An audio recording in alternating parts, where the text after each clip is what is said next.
Isn't it great? AI is already coming for your job, your hobbies, and your ability to tell if a video of a politician is real or just a very bored teenager with a high-end graphics card. We're all currently living through the AI revolution, which mostly involves chatbots trying to convince us that glue is a vital ingredient in pizza sauce. It's chaotic, it's fast, and it's a little bit weird. But apparently, that isn't enough. We've decided that the current version of AI, the one that runs on regular, boring computers, needs a massive power-up. So, should we be worried about quantum and AI together? We're about to hand the keys of the kingdom to quantum computing. Let's give AI quantum superpowers. I mean, what could possibly go wrong? Before we all start building underground bunkers or worshiping our new silicon overlords, let's talk about what is actually happening. Because right now, quantum AI sounds like a buzzword a tech CEO shouts when they want their stock price to go up, but it's actually the most significant leap in processing power since we stopped using literal beads on a string to count things. To understand why this is a big deal, we have to look at the regular computers we've been using for decades. Your laptop, your smartphone, even the supercomputers NASA uses are basically just hyper-organized light switches. They use bits. A bit is a 1 or a 0, on or off, yes or no. It works, but in a very basic way. It's binary. It's like trying to describe the entire color spectrum using only a black crayon and a white crayon. You can do it, but you have to work really, really hard to make it look like something. Quantum computers looked at that binary prison and said, why not both? Thanks to a little something called superposition, quantum computers don't just use zeros and ones. They use qubits. A qubit can be a 0, a 1, or, here's the spicy part, both at the same time. Imagine a spinning coin. While it's spinning on the table, is it heads or tails? It's kind of both. It's a blur of possibility. That is quantum computing. It's multitasking, but on the kind of steroids that would get you banned from every Olympic sport in history. Now, imagine taking that I can be everywhere at once energy and feeding it to an artificial intelligence. That's when things get truly unhinged. The first thing you'll notice is the speed. Today, training a massive AI model like ChatGPT-4 takes months and thousands of specialized chips running 24/7. It's a go make a coffee, take a nap, come back next week kind of process. It requires massive amounts of electricity, enough to power a small city, just to teach a computer how to write a poem about something useless. With quantum computing, we're not just looking at a faster processor. We're talking about an AI that is speedrunning intelligence. A task that would take a traditional supercomputer 10,000 years could theoretically be finished by a quantum computer in a few minutes. It's the difference between walking across the Atlantic Ocean and just teleporting to the other side. When AI can iterate, learn, and think at quantum speeds, it stops being a tool and starts being something much more intimidating. But it's not just about finishing its homework faster. It's about how it makes decisions. Before we continue any further, please hit that like button and subscribe. It would really help me. Current AI is pretty good at finding the best answer, but it does it through brute force.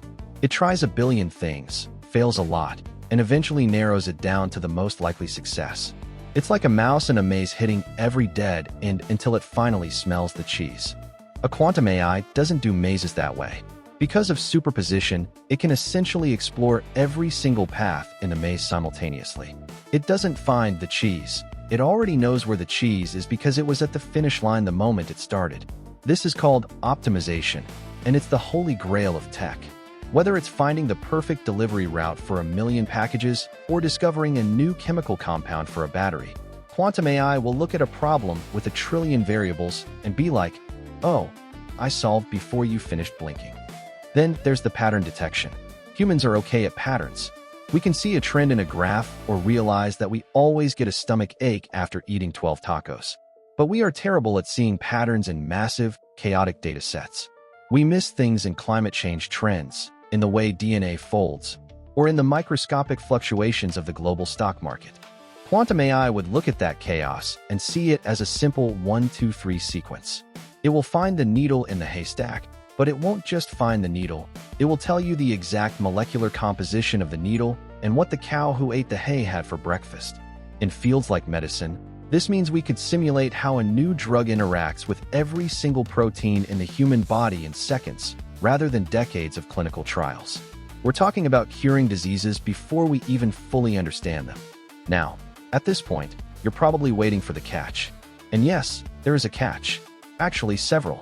Before you start worrying about a quantum AI hacking your bank account and turning your smart fridge against you, take a breath. We aren't quite there yet. Quantum computers are currently the divas of the tech world. They are incredibly fragile and ridiculously expensive. Hit subscribe to the future now before the robots decide to do it for you. To work, a quantum processor needs to be kept in a state of coherence. This means it usually has to be cooled to temperatures colder than outer space. If a stray atom, a bit of heat, or even a tiny vibration from a passing truck hits the computer, the qubits decohere. They stop being 0 and 1 at the same time and just fall over like a broken toy. They are the most delicate instruments ever built.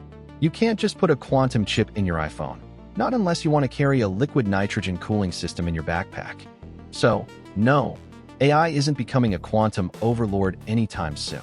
We are still in the expensive prototype phase. But when it does work, when we finally stabilize these machines and let AI off the leash, oh, it's game-changing. It's the ultimate glow-up. We're looking at a world where we can solve climate problems that current computers just sit there and cry about. We're looking at material science that could create carbon-sequestering skyscrapers or room-temperature superconductors. It's easy to be nervous. We're talking about a level of intelligence that we literally cannot comprehend. It's like an ant trying to understand how a skyscraper is built. The ant knows something big is happening, but it lacks the hardware to understand it. We are the ants, and quantum AI is the skyscraper. So, yeah, be a little nervous. It's the natural human response to unlimited processing power merged with a brain that never sleeps. But also, maybe be a little excited. We've spent the last century stuck with how much data we can process. We've been trying to solve 21st century problems with 20th century logic. Welcome to the future. It's going to be incredibly fast, terrifyingly smart, and, if the history of tech is any indication, completely unhinged. AI is impressive, sure, but AI with quantum computing? That's not an upgrade. That's a total rewrite of reality. This is the video for today. Press that like button and subscribe for more content.